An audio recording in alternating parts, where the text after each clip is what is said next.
Assalamualaikum warahmatullahi wabarakatuh. Nama saya Irma Herlina, Prodi Sastra Inggris, Universitas Dian Nusantara. Di sini saya akan menjelaskan pasal-pasal yang berkaitan atau berhubungan dengan kelima sila dalam Pancasila. Dalam sila pertama, ketuhanan yang Maha Esa, terdapat dalam pasal 28E ayat 1, setiap orang bebas memeluk agama dan beribadat menurut agamanya, memilih pendidikan dan pengajaran, memilih pekerjaan, memilih kewarganegaraan, memilih tempat tinggal di wilayah negara, dan meninggalkannya, serta berhak kembali. Pasal 28E ayat 2, setiap orang berhak atas kebebasan meyakini kepercayaan, menyatakan pikiran dan sikap sesuai dengan hati nuraninya. Pasal 29E ayat 1, negara berdasar atas ketuhanan yang Maha Esa. Pasal 29 ayat 2, negara menjamin kemerdekaan tiap-tiap penduduk untuk memeluk agamanya masing-masing dan untuk beribadat menurut agamanya dan kepercayaannya itu. Dalam sila kedua kemanusiaan yang adil dan beradab terdapat dalam pasal 14 ayat 1, Presiden memberi grasi dan rehabilitasi dengan memperhatikan pertimbangan Mahkamah Agung. Pasal 14 ayat 2, Presiden memberi amnesti dan abolisi dengan memperhatikan pertimbangan Dewan Perwakilan Rakyat. Pasal 18B ayat 2, negara mengakui dan menghormati kesatuan-kesatuan masyarakat hukum adat beserta hak-hak tradisionalnya sepanjang masih hidup dan sesuai dengan perkembangan masyarakat dan prinsip negara kesatuan Republik Indonesia yang diatur dalam undang-undang. Pasal 28, kemerdekaan berserikat dan berkumpul, mengeluarkan pikiran dengan lisan dan tulisan, dan sebagainya ditetapkan dengan undang-undang. Pasal 28A, setiap orang berhak untuk hidup serta berhak mempertahankan hidup dan kehidupannya. Pasal 28B, ayat 1, setiap orang berhak membentuk keluarga dan melanjutkan keturunan melalui perkawinan yang sah.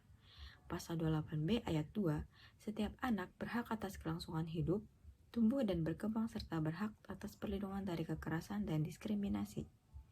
Pasal 28C ayat 1, setiap orang berhak mengembangkan diri melalui pemenuhan kebutuhan dasarnya, berhak mendapatkan pendidikan dan memperoleh manfaat dari ilmu pengetahuan dan teknologi, seni dan budaya, demi meningkatkan kualitas hidupnya dan demi kesejahteraan umat manusia. Pasal 28C ayat 2, setiap orang berhak untuk memajukan dirinya dalam memperjuangkan haknya secara kolektif untuk membangun masyarakat, bangsa, dan negaranya. Pasal 28D ayat 1, setiap orang berhak atas pengakuan, jaminan, perlindungan, dan kepastian hukum yang adil serta perlakuan yang sama di hadapan hukum. Pasal 28D ayat 2, setiap orang berhak untuk bekerja serta mendapat imbalan dan perlakuan yang adil dan layak dalam hubungan kerja. Pasal 28D ayat 3, setiap warga negara berhak memperoleh kesempatan yang sama dalam pemerintahan. Pasal 28E ayat 1, setiap orang bebas memeluk agama dan beribadat menurut agamanya, memilih pendidikan dan pengajaran, memilih pekerjaan, memilih kewarganegaraan, memilih tempat tinggal di wilayah negara dan meninggalkannya, serta berhak kembali. Pasal 28E ayat 2, setiap orang berhak atas kebebasan meyakini kepercayaan, menyatakan pikiran dan sikap sesuai dengan hati nuraninya. Pasal 28F, setiap orang berhak untuk berkomunikasi dan memperoleh informasi untuk mengembangkan pribadi dan lingkungan sosialnya, serta berhak untuk mencari, memperoleh, memiliki, menyimpan, mengolah dan menyampaikan informasi dengan menggunakan segala jenis saluran yang tersedia. Pasal 28G, setiap orang berhak atas perlindungan diri pribadi, keluarga, kehormatan, martabat, dan harta benda yang dibawa kekuasaannya, serta berhak atas rasa aman dan perlindungan dari ancaman ketakutan untuk membuat atau tidak berbuat sesuatu yang merupakan hak asasi. Pasal 28H ayat 1, setiap orang berhak hidup sejahtera lahir dan batin, bertempat tinggal, dan mendapatkan lingkungan hidup yang baik dan sehat serta berhak memperoleh pelayanan kesehatan. Pasal 28H ayat 2, setiap orang berhak mendapat kemudahan dan perlakuan khusus untuk memperoleh kesempatan dan manfaat yang sama guna mencapai persamaan dan keadilan. Pasal 28H ayat 3, setiap orang berhak atas kejamin sosial yang memungkinkan pengembangan dirinya secara utuh sebagai manusia yang bermartabat. Pasal 28H ayat 4, Setiap orang berhak mempunyai hak milik pribadi dan hak milik tersebut tidak boleh diambil alih secara sewenang oleh siapapun.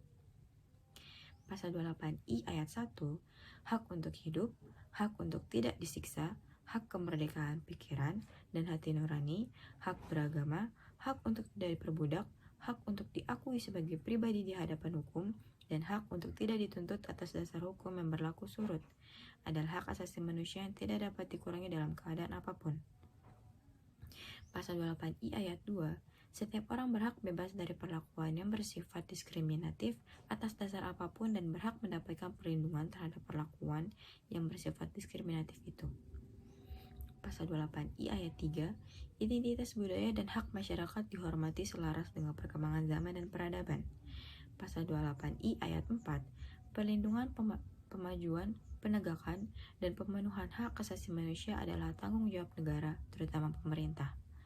Pasal 28I ayat 5, untuk menegakkan dan melindungi hak asasi manusia sesuai dengan prinsip negara hukum yang demokratis, maka pelaksanaan hak asasi manusia dijamin, diatur, dan dituangkan dalam peraturan perundang-undangan. Pasal 28C ayat 1, setiap orang wajib menghormati hak asasi manusia orang lain dalam tertib kehidupan bermasyarakat, berbangsa, dan bernegara. Pasal 28J ayat 2, dalam menjalankan hak dan kebebasannya, setiap orang wajib tunduk kepada pembatasan yang ditetapkan dengan undang-undang dengan maksud semata-mata untuk menjamin pengakuan serta penghormatan atas hak dan kebebasan orang lain dan untuk memenuhi tuntutan yang adil sesuai dengan pertimbangan moral, nilai-nilai agama, keamanan, dan ketertiban umum dalam suatu masyarakat demokratis. Pasal 29 ayat 2, negara menjamin kemerdekaan tiap-tiap penduduk untuk memeluk agamanya masing-masing dan untuk beribadat menurut agamanya dan kepercayaannya itu. Pasal 30 ayat 1, tiap-tiap warga negara berhak dan wajib ikut serta dalam usaha pertahanan dan keamanan negara. Pasal 31 ayat 1, tiap-tiap warga negara berhak mendapat pengajaran. Pasal 34, fakir miskin dan anak-anak terlantar dipelihara oleh negara.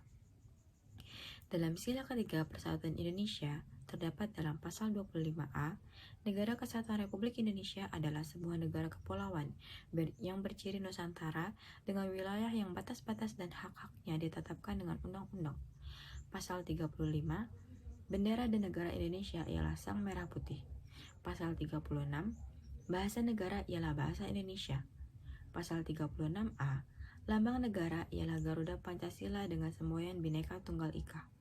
Pasal 36B, lagu kebangsaan Indonesia adalah Indonesia Raya.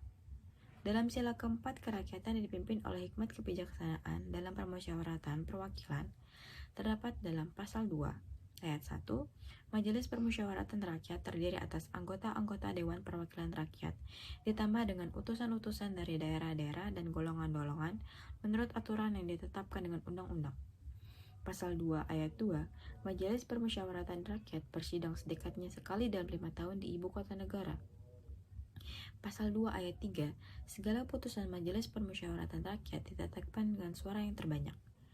Pasal 3, Majelis Permusyawaratan Rakyat menetapkan undang-undang dasar dan garis-garis besar daripada haluan negara. Pasal 6 ayat 2, Presiden dan Wakil Presiden dipilih oleh Majelis Permusyawaratan Rakyat dengan suara terbanyak. Pasal 19 ayat 1, anggota Dewan Perwakilan Rakyat dipilih melalui pemilihan umum. Pasal 19 ayat 2, susunan Dewan Perwakilan Rakyat diatur dengan undang-undang. Pasal 19 ayat 3, Dewan Perwakilan Rakyat bersidang sedikitnya sekali dalam setahun. Dalam sila kelima, keadilan sosial bagi seluruh rakyat Indonesia, terdapat dalam pasal 33 ayat 3, bumi dan air dan kekayaan alam yang terkandung di dalamnya dikuasai oleh negara dan digunakan untuk sebesar-besar kemakmuran rakyat. Pasal 34, fakir, miskin, dan anak-anak terlantar dipelihara oleh negara. Demikian dari saya penjabaran mengenai pasal-pasal dalam Undang-Undang 1945 yang berhubungan atau berkaitan dengan sila-sila Pancasila. Sekian dari saya. Wassalamualaikum warahmatullahi wabarakatuh.